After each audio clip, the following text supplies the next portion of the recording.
After hours of standing off, this situation has now rapidly deteriorated. The LAPD moving in on horseback, firing rubber bullets at protesters, moving them on through the heart of LA.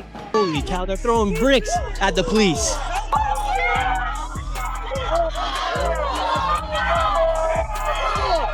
This is our city, and this was Mexico! Katt Williams just lit the match on a wild theory, and he's not backing down. He says the LA riots, they ain't what you think they are. According to him, this whole thing's a smokescreen, a straight-up distraction from something way darker happening behind the scenes. Katt saying this ain't no random civil unrest. This is a whole elite-level op playing out right in front of us. Billionaires are disappearing without a trace. Marines pulling up out of nowhere. And protesters, they're straight up getting snatched off the streets by mystery agents. No uniforms, no names, no warning. But the media is busy telling us it's just another protest gone wrong. Katt's like, nah, this is a setup, a calculated disaster designed to keep us staring at the chaos while the real moves happen in the shadows. And now, LA's going up in flames, for real. The streets of downtown look like a war zone.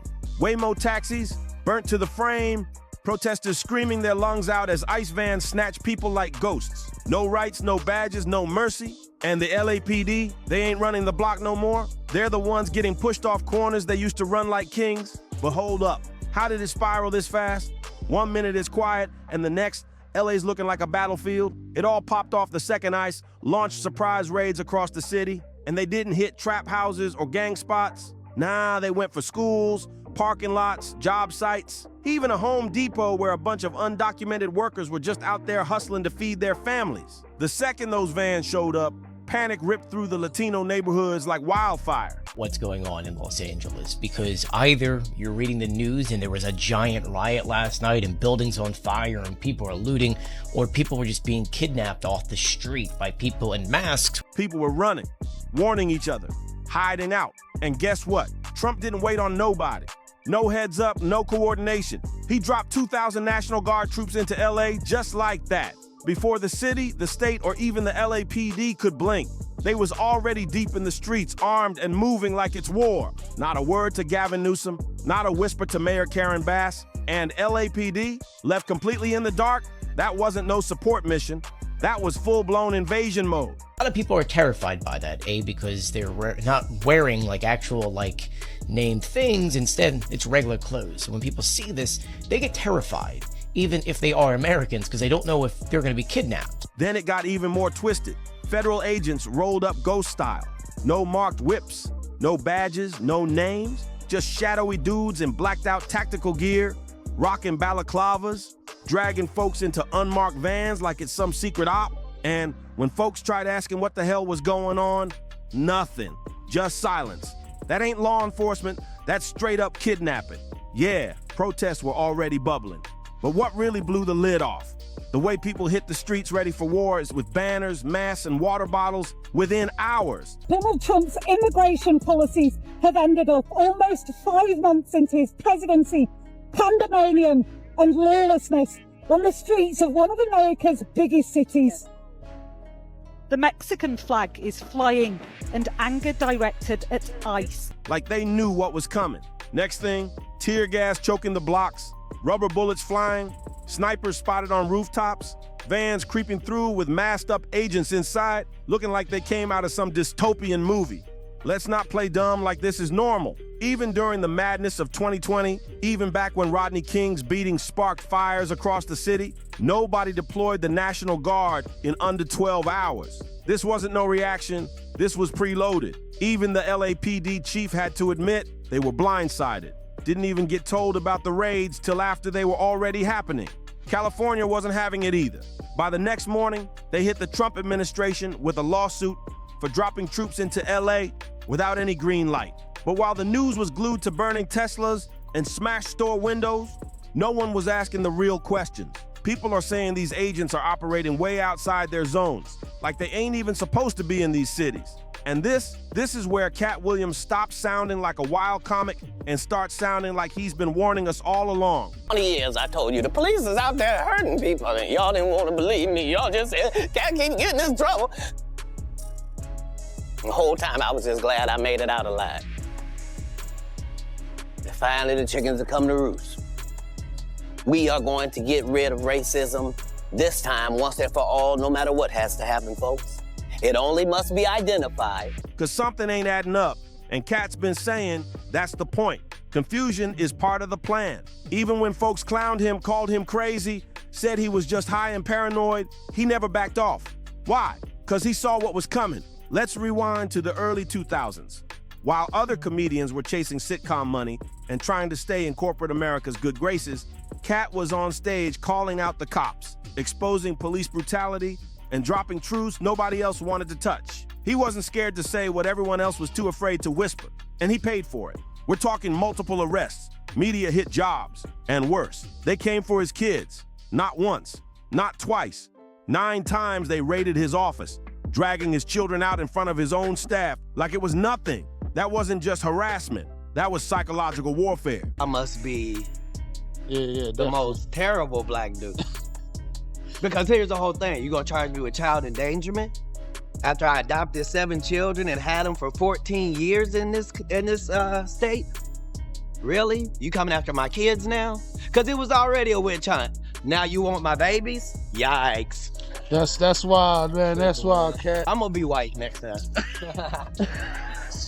In my next life, I'm Caucasian and I ain't taking no for an answer. Let's not get it twisted. This ain't just about ICE. It's about how law enforcement has been turned into a full-blown military machine, used to silence voices, erase people, and control entire communities.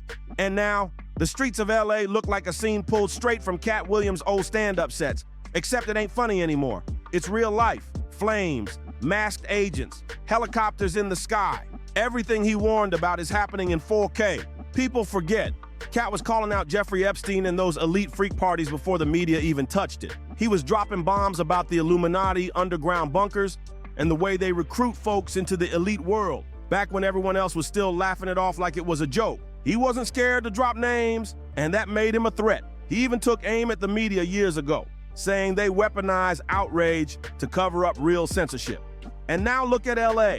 All we're seeing are flames, chaos, and chopped up sound bites. But where are the full arrest clips? Where are the names of these agents? Why ain't reporters allowed near the detention sites? Why are drones flying over people's homes at 2 in the morning? Because this ain't about justice. It's about distraction.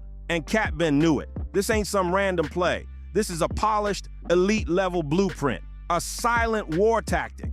Let's lay it out. Facts only. These agents ain't out here arresting gang leaders or armed threats. Nope, they're targeting regular people.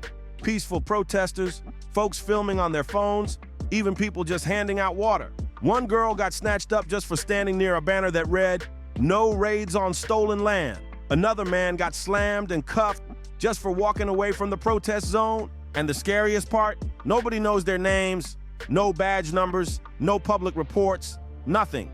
This is where Katt Williams starts sounding like the only one who actually sees the full picture. But don't get it twisted, this ain't just about injustice anymore. This is about money. So ask yourself, who's really profiting from all this destruction? Follow the money trail. In just 1 week, 3 major tech companies pulled out of real estate projects in downtown LA. That's not random, that's strategic retreat. While the public's distracted by chaos in the streets, quiet shell companies tied to foreign investors are sliding in, grabbing up prime property dirt cheap. The same blocks protesters are getting pepper sprayed for trying to protect. Billionaires are buying behind closed doors. That ain't just shady business. That's planned chaos. This ain't new either. It happened in New Orleans after Katrina, in Ferguson, in Baltimore. Public outrage gets weaponized and then flipped into private opportunity. Real estate sharks are circling, developers lining their pockets, and the folks who actually live there getting evicted, pushed out, erased like they never existed. But LA, that's the jackpot. It's the playground of the richest people on the planet. Elon Musk, Mark Zuckerberg, Jeff Bezos, and not one of them is in the city right now. They gone ghost, off the grid, watching LA burn from their bunkers and luxury hideouts while regular people are out here catching tear gas. Even Elon, dead silent, didn't say a word about the chaos, just tweeted some corny line about space exploration while LA was literally on fire. And the craziest part, protesters are getting arrested under drones powered by Tesla tech, Elon's creations, being used to hunt down the very people he claims to stand with. That's not support, That's betrayal dressed in Wi-Fi and solar panels, but it don't stop there, not even close. New reports show private security contracts are skyrocketing in SoCal. Big corporations are cashing in heavy. Surveillance firms landing new government deals. Prison contractors getting budget boosts because detainment numbers are spiking. Every arrest, somebody's making money. Every protest clip you scroll past on TikTok, that chaos has a price tag. The feds are now funneling hundreds of millions into riot control. And you know what that really means? Military-grade gear, armored vehicles, weapon upgrades, surveillance towers, and all that cash flowing straight into the hands of defense contractors, the same ones who get rich off wars overseas, now getting fat checks to turn U.S. streets into war zones, while LA's choking on smoke and people are being yanked off sidewalks into vans. Something very different is going down in Hawaii. Behind 6-foot privacy walls and a mountain of NDAs, Mark Zuckerberg's $270 million doomsday bunker is almost done. And no, this ain't a rumor, it's public record. The thing is a fortress. 30 bedrooms, underground food vaults, air filtration, self-powered energy grids, and even escape tunnels. This ain't no panic room. It's a full-blown civilization reset button, and the timing, way too perfect to ignore. But Zuck's not the only one locking down. According to property filings and insider leaks, billionaires everywhere are moving quiet, selling off LA real estate, shifting their assets, digging in deep. Peter Thiel, already locked in land in New Zealand, now building a military-style compound. Jeff Bezos snagged a massive ranch out in West Texas with its own airfield and renewable energy backup systems. Elon Musk already ditched his California mansions. Now he's bouncing between Austin and underground SpaceX facilities. So what's the rush to disappear? Katt Williams says he's got the answer. And yeah, it sounds crazy until it starts making way too much sense. These billionaires, they ain't just reacting to what's happening now, they're prepping for what's next. And if Katt's right, what's coming ain't just more protests or street fires. It's either a total collapse or a staged reset designed to make it look like everything just fell apart naturally. And here's where it gets real creepy. These bunkers aren't just about surviving. They're about selective survival. You don't drop hundreds of millions building a self-sustaining underground compound unless you believe most people won't make it. These shelters got military-grade security, AI-powered surveillance, underground energy grids. They ain't scared of zombies. They're scared of us, the public, the poor, the angry, the ones left behind. But this is what Katt's been screaming for years. If they're preparing for a disaster they won't even name, what does that tell you about how deep this goes? Billionaires don't throw 9 figures at what-ifs. They bankroll blueprints. And remember what Katt said about Jeffrey Epstein? That man wasn't just a creep, he was a supplier, a middleman. And every time we think the scandal's dead, another twisted rich freak pops up and keeps it moving. Same playbook, new faces. So while the rest of us are stuck watching LA burn on live streams, getting fed half-truths and filtered footage, the elite already bounced. They're not preparing. They're done preparing. The bunkers are built, the land's secured, the tech is active, and what are we left with? Pepper spray, curfews, and blackout news coverage. Katt Williams wasn't wild, he was early. Everything he warned about is hitting right now, and it ain't just LA. This is the blueprint. Spark unrest, unleash chaos, drive people out, and let the billionaires scoop up what's left. Quiet wars, silent invasions, all dressed up like national emergencies. So now it's on you, the viewer. Don't just scroll past this and forget. Start asking, who's really pulling the strings? What else are we not being told? And most importantly, why now? If this blew your mind even a little, go ahead and hit that like button, smash that subscribe, and make sure you turn on those notifications. Because what's coming next? You won't want to miss it. Drop your thoughts in the comments below.